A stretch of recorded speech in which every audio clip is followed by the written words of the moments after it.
It's Mystery on Screen Podcast. Podcaster!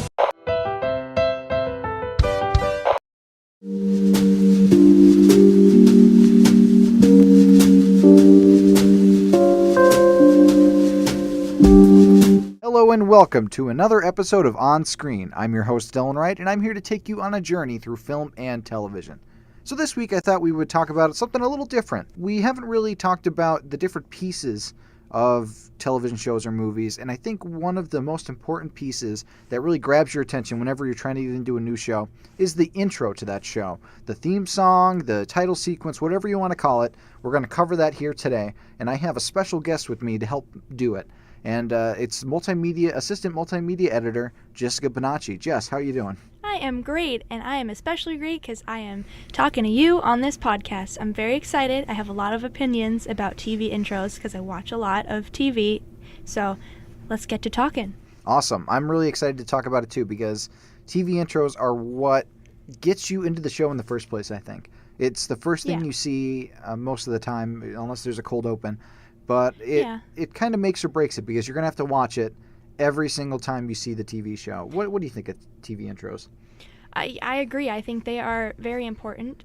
I love a good intro where I don't feel the need to have to skip because I know Netflix has that skip intro button, and sometimes I do take advantage of that, but sometimes you get like a TV intro that we're going to get into some of the greatest TV intros that, from 1990 and on, because there's so many from before then too. There are so many classics like The Brady Bunch or Happy Days. We could talk about them till our ears are red, but we decided to give some props to some of the more recent television intros.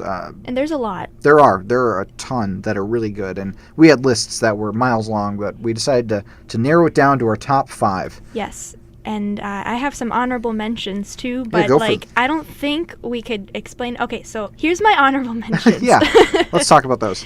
Okay, I think they're notable. A couple of them that I think are notable that should be mentioned are The Office, because you hear that music, you see the sights of Scranton, and you meet the characters there, and it's notable. That 70s show, you have them in the car, they're singing, you know it's that 70s show when you see it. And then Unbreakable Kimmy Schmidt. Because I just love that they take the interview with the one neighbor. It's a miracle. Unbreakable. So I think those are worth noting, but I think there's some other ones that we're really going to get into. I think those are all great intros. The Office is one that I definitely never skip, as is Kimmy Schmidt, because every time there's this M. Night Shyamalan movie called Unbreakable, and every time I say it as Unbreakable. Because it's just such a catchy theme. It is. I love it. Okay, so let's get into it. What is your first official top TV intro? My first official top TV intro is Doctor Who. I couldn't do this show without saying that because I am a self-proclaimed Whovian. I love the show, and I think especially with David Tennant, his intro with the full orchestra for like his specials. I think that is my favorite of all of the Doctor Who intros. It's definitely a really epic intro that hints at just how great and powerful the next episodes are going to be. And I like how the intro changes. Through the different iterations of the Doctor. So you can even consider the 10th Doctor's intro being completely different from the first Doctor's. Oh, yeah. All of them are. Even David Tennant has some different ones throughout his. He has the sub intros, I really do like that one specifically because some of the later ones with 11 and 12, 12 they try to put in some electric guitar and it doesn't quite gel. It's okay. It's okay, but it doesn't work as well as the full orchestra, just epicness. And I don't like that they took out kind of the time, but it's still kind of a time vortex, but I don't like that they changed it to like the more mechanic, I guess, intro. I like you see the time vortex, the TARDIS is spinning around, and you just hear like the beat, and you know it's Doctor Who, and it gets you excited, so that's why I love this intro. It's an absolutely great intro. I'll go into my first intro, and it's one that I actually parodied on this podcast a while back. It's the intro to Mystery Science Theater 3000. Now, this is a cool intro because it tells the story of either Joel or Mike, depending on which era you're watching, how they're getting shot into space because their bosses didn't like them. It sets up what they're going to be doing, riffing these movies, and why they're they're doing this weird concept and why the robots are there. And it's a cool little setup to the show if you've never seen it before. And it's a really catchy, cheesy 80s type deal, and I really like it a lot. Always a fan of cheesy things. Yeah, and that show is all about covering the cheesy movies and making fun of them and parodying them a lot too. Even in the intro, they're kind of making fun of them in like the low budget type of thing. Like you can see the wires for like the ships that are going, and it looks like low budget, but it's cool. And I really like that intro. So, second intro, Jess. Second intro, okay. I have to go with Mad Men. Okay. I absolutely love Mad Men. I mean, the show itself, like, did we do a podcast on this? I think we can talk about it and how the characters are all awful, but you still kind of like them. I think I did do a Mad Men episode now that I'm thinking of it, because I think I talked about how whiny Pete Campbell is. Oh, he is whiny. But it was called Not Great Bob. Oh, yeah, I edited it. So I'm tune sorry. in. Like, okay. Tune in if you want to listen to Mad Men. Yes, that show itself is just, the writing is great. But the intro just really sets up the show itself. You know, you see all of the ads and you see the character, the little animated guy kind of like falling. Yeah. And you assume it's Don Draper, right? Yeah, that's who I think it's, yeah. Yeah, and you hear the music, and the music kind of sets the tone. It's like New York City. It's smooth. It's kind of like jazz. By RJD2. He did the theme song. I always love that name. That's why I mention it. It's almost Star Wars. Yeah. But it's just a great intro, and I think one thing that a great intro has to do is to kind of give you a hint as to what the show you're watching is, and it definitely does that. Yeah, it's almost like an advertisement itself. Like it has kind of icon feel to it. You just hear the drums, and it's just so smooth. The drums they're my favorite part of it. I always do the... You do that better than I can. I've seen the show so many times. Yeah. If I didn't know how to do it that well, I don't deserve to be on. Yeah, it's an amazing intro. My next intro that I want to talk about is one that's a classic, near and dear to my heart, Scrubs. It's set to the tune of Superman by Laszlo Bane, and it has like almost like a montage of the main characters checking on a patient, and like it fades from one character to another, and it ends with the cool X-ray of like a man's chest, and it says Scrubs. Yeah. And the X-ray is actually backwards, which is kind of funny.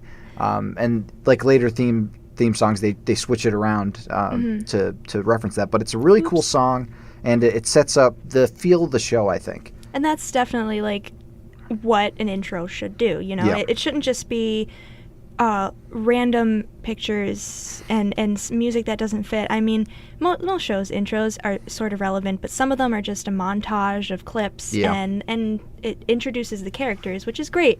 But, you know, something that is really unique is what makes a show intro stand out. Absolutely. What's the next one, Jess? Oh, okay. The next one is Friends. I'm sorry if I blew out your eardrums with those claps. That's a great one. Yeah. It's another iconic one. I think Friends, I have not met a person who hasn't at least heard of the show, but you see them playing in the fountain, they're sitting on a couch, there's a lamp, they're dancing. It's goofy, and it kind of shows the characters' personalities in a very unique way, and I know a lot of people have gone searching for that fountain, but it's not real. It's not real, thing. everybody. Sorry, guys. It's on a back lot. Yeah, but it's fun, and the music itself is great too. I think as soon as you hear that, so no one told you life was going to be this way, you know it's Friends. I honestly can listen to the theme song by itself because I think it's just a fun song. It's really weird hearing the extended version on the radio because sometimes it does play, and like you're expecting it to stop at a certain point, and it keeps going with the second verse, and you're like, I don't know this part. Stop now. I'll talk about it later, but there's another show that intro that I chose that it has a kind of a similar situation where a lot of people don't know the whole song. But we'll get into that. I do like the Friends intro. I think it's Monica that turns off the lamp at the end, like to. Is it? It's somebody turns off the lamp at the end, and like it like causes the lights to go out on the thing, and it's a really cool way to end the. And you have intro. Like the harmonies and everything just coming together. It's great. It's fun, iconic. Love it. Absolutely. My next intros, I'm going to say intros because this is kind of a twofer. I'm going to be covering Jessica Jones and Daredevil. Yes. I think those are intros that really showcase the the feel of both of those shows. Daredevil, you have the red wax making Daredevil and the city of New York and an angel statue, and it's representative of the Roman Catholic Church candles. Yeah. And it has like a heartbeat in the background for Daredevil's deafness, and it ends with a really cool like boom, boom, boom, boom. That was cool. And it's so awesome. And Jessica Jones, I think, really works too, because it starts off as like this noir feeling, like jazzy type deal. And then at the end, this electric guitar just comes in, and it just shows how amazing and how it's like subverting a lot of the detective story stuff, but also keeping in that genre. So they're both very indicative of the themes of the show. Yeah, especially Jessica Jones. You really get to feel like she's a private investigator, so you see through the windows, you see people kind of messing around in New York, and the music, it's kind of like reminiscent of Mad Men music, I'd say, but it just kind of gets you into the mood. That's one of those that I definitely don't skip past when I'm watching the show. Plus, it looks cool too. Yeah, the artwork for that is just, oh my gosh, I wish I knew how to do that. That's so cool. Yeah, and like the purple like hue is constant, and that's really thematic if you've seen the show. Yes. It's a good intro. So what is your number 4 intro? My number 4 intro, it's kind of simple but very artistic. It's The Crown. Okay. I love that the intro is the show. The show is about the crown. It's about smelting? It's about the molten gold? It's about molten gold. A melting piece of gold. No. But it really focuses on what is the center of the show. It's the characters are important, but what's more important is the crown, protecting the crown, keeping up the reputation of the crown. And I think it's also beautifully done. The music is dramatic. It's not super overwhelming. It's subtle. And then you have just I love the way it like kind of pans across and it shows you the different parts of the crown, and then in the end you kind of see it like with the title, and it's beautiful. I love anything that's kind of like artistic like that. Yeah, I grouped The Crown in with the artistic intros. Like Westworld kind of has an intro like that. Yeah, definitely. Daredevil's is kind of indicative of that with the melting wax. Yeah.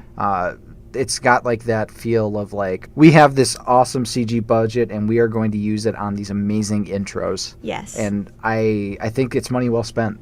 It looks cool. And if you haven't seen the show itself, I would give it a 10 out of 10. But I could talk about this forever, but there's new actors replacing Matt Smith and Claire Foy.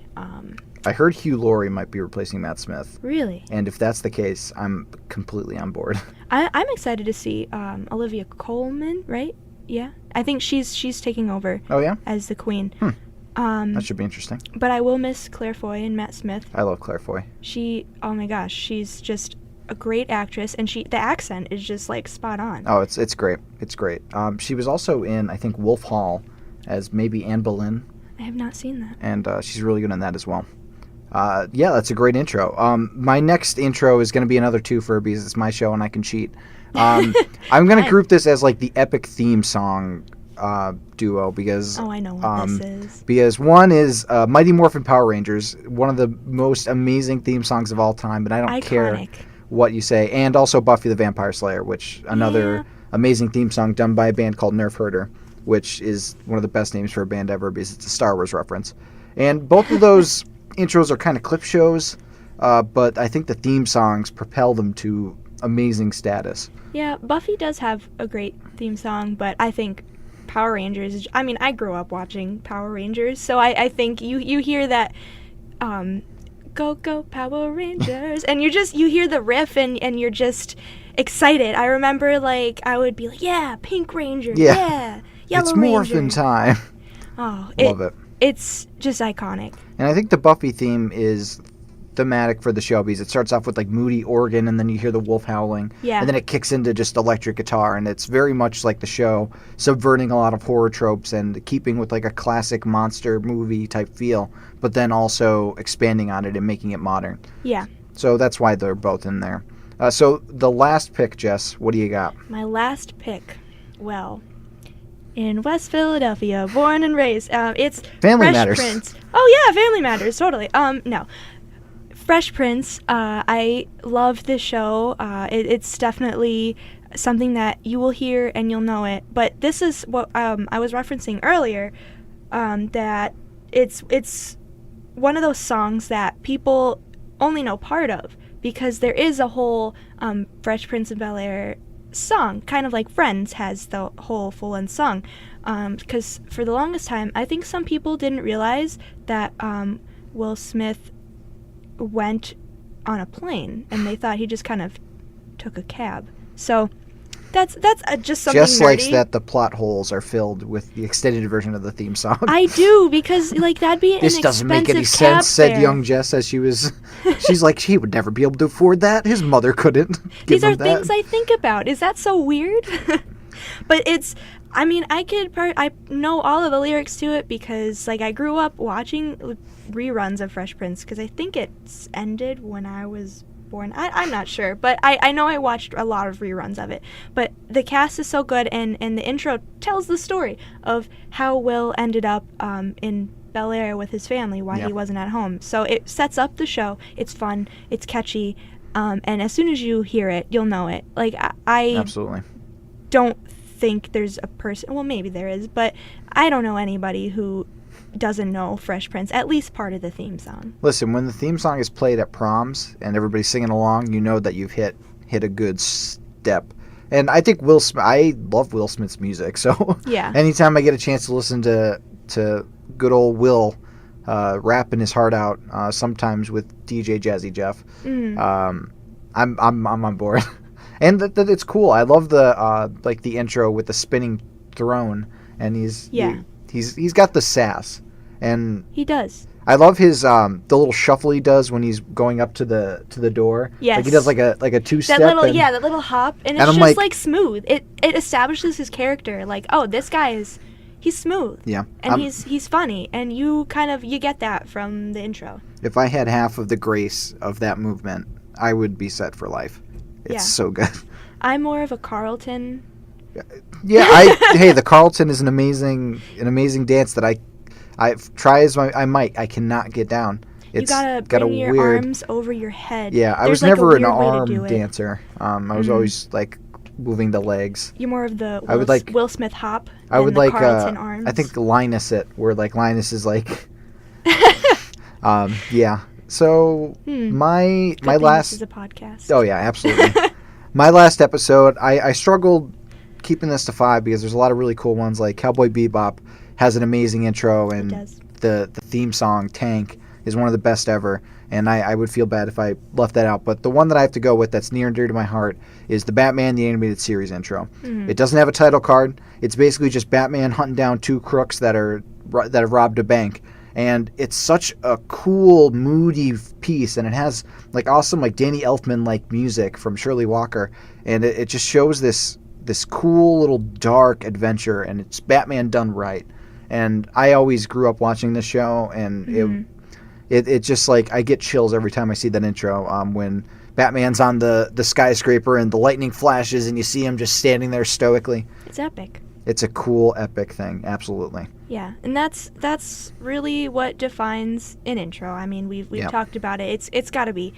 I mean, not every intro is going to be epic, but it has to be different. That's kind of what personally I look for in an intro, because if it's just a bunch of clips and some like average music that you can find royalty free somewhere, it's not going to stick in your mind. No, but something that you see it and you know it as soon as you see it. You know, it's got to be recognizable. Yeah, and there was a lot of shows that they have just kind of a clip intro, or maybe they're on like a beach or something, and I'm looking at you, Dawson's Creek, and like the theme song is cool, but like there's nothing really substantial about it. And we tried to pick intros that stood out and kept in your mind.